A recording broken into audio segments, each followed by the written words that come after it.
customers don't think in terms of channels at all.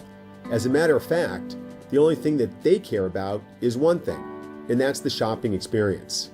What can you do offline that you can't do online? And then B, what can you introduce to that experience to further enhance it?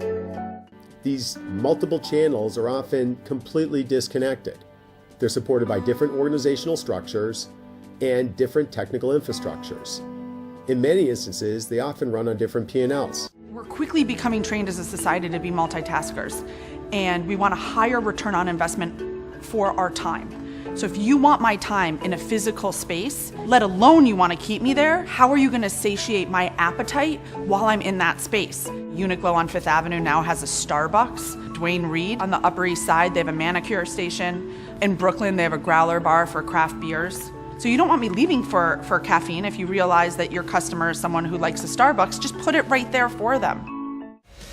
We started to incorporate some of the best things that we know in the online world to the offline world in our connected store. We can really look at how our consumers engaging with us, not only in our mobile app, also in the fitting room, and also on our website. We are using all of this data across our ecosystem to inform everything that we're doing and make it a better experience for our consumer. Omnichannel is completely different. First of all, it reflects a business strategy that's customer-centric rather than organizational-centric. It reflects an understanding that the customer shopping journey is nonlinear, and that the journey involves many different interactions with a retailer in a variety of different environments. In essence, it's a single channel with multiple touch points, all requiring a seamless and consistent experience between the retailer and the consumer. As the customer has changed their shopping patterns, we've had to think about changes in our organization. We've been very deep into the analytics of what does the customer online do versus the customer in store, and then more importantly, the intersection of them. What we found is that the customer who engages with us across channels is much more valuable. Those who research and purchase in both channels are 8 times more valuable than one who just engages with us online. So as we analyzed that customer behavior, it was apparent some of our systems were not serving us the way they had in the past.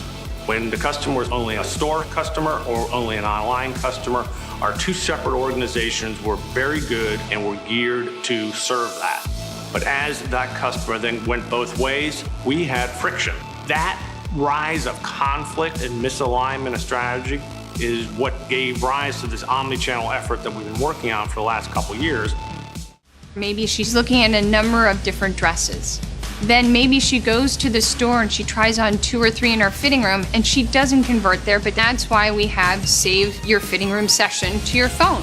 And then you can buy it directly from your mobile device or you can call the store.